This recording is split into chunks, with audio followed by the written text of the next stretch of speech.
Is grocery delivery dead? I posed that question to Catherine Lehman. She is Director of Digital Marketing with OnFleet. Hello, Catherine. Hi, how are you? I'm good.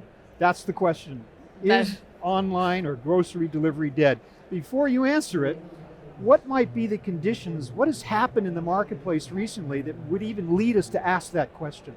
So I think in the last several years throughout the pandemic, we pretty much had to turn to delivery, right?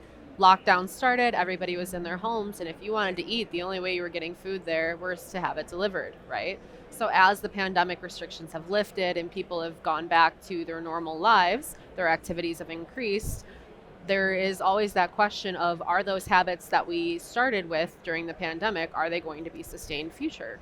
So grocery delivery is one of those things. Is it going to keep going or is it going to go away? But I always answer that with, as those conditions have waned and you have gone back to your regular activities, you have started going back to work, going back to being busy, and going back to all the normal things you would have been doing before. But now you don't have to spend your Friday nights in line at a grocery store. You can go to your kid's soccer game. You know, if you have to work an extra hour at work, it's not as big of a deal when you have grocery delivery coming right to you. Mhm. And people have gotten used to those habits, and they're going to continue with those habits. In 2020, it was a $95 billion market. It's posed to double that in just 4 years by 2024. Wow. So your answer to that question is no, No, not dead. Because no. we did hear as that levels of online delivery ticked up, that people who swore that they would never order groceries or anything like that online, once they started to do it, they liked it. Yes. They decided to stick with it. On the other hand, there are other people who are just itching to get back into stores, so maybe it's a little bit of this, a little bit of that. But let's talk about one of the industry's last holdouts on the whole issue of grocery delivery, Trader Joe's. What has Trader Joe's said about the whole idea of going into delivery mode? So Trader Joe's recently released a statement via a podcast about how they would never do delivery. Mhm. Trader Joe's is built around an experience, similar to an IKEA or a Costco or something like that, where they really value the personalization that goes into the shopping experience at Trader Joe's. So their logic is they would never be able to maintain that customer experience through a delivery experience. And the challenge to that is there are companies that are doing that.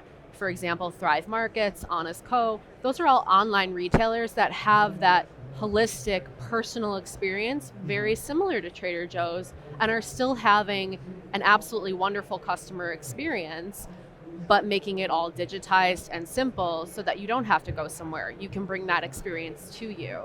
So they are kind of missing out on that market because a large portion of people are more likely to shop at a retailer that offers delivery. I believe that percentage is up around 70% from a Harris poll that we ran.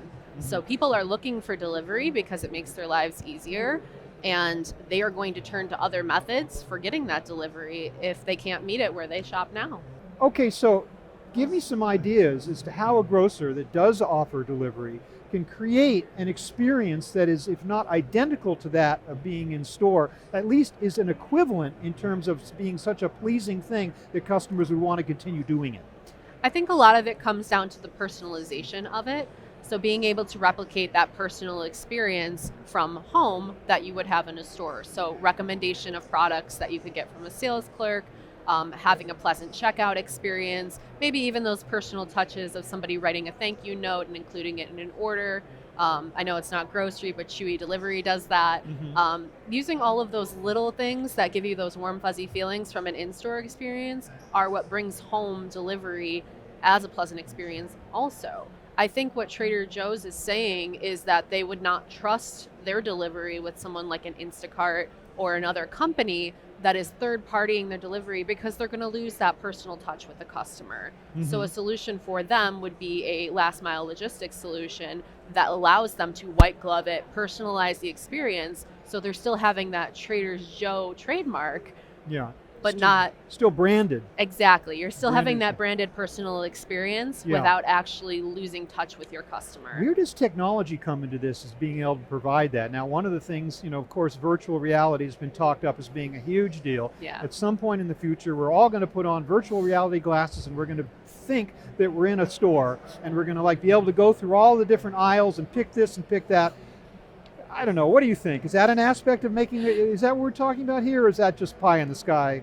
No, I As- think that's still in the Willy Wonka giving you an entire meal and a piece of bubble gum.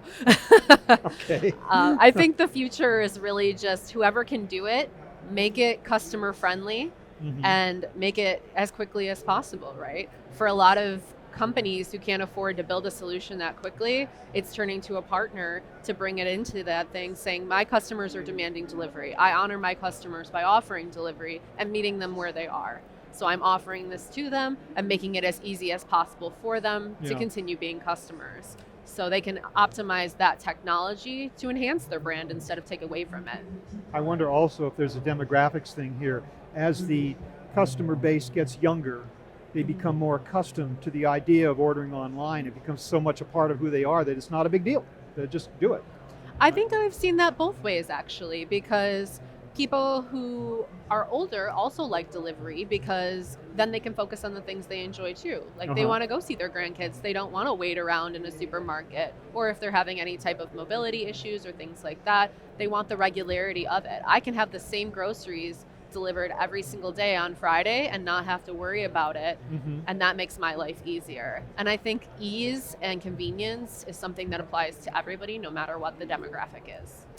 Thank you for bringing grocery delivery back to life, Catherine. I really Yes. appreciate your optimistic view on this. However, I'd like to take a moment to ask you about OnFleet. Of course. What is OnFleet and where does it fit into the picture?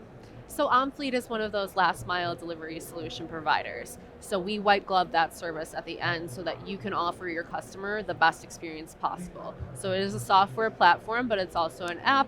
The drivers can onboard in 10 minutes. You can integrate with your point of sale. You can integrate with all of those systems and basically give your customer that beautiful delivery experience that's pretty delightful once you have a good one.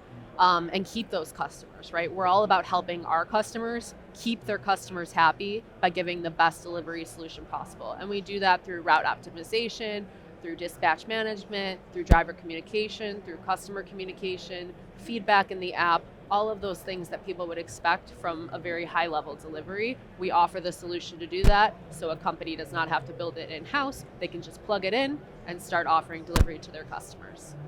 Catherine, thank you so much for speaking with me. I really appreciate it. Thank you for having me. I really enjoyed it. I have been speaking with Catherine Lehman of OnFleet. Thank you very much for watching.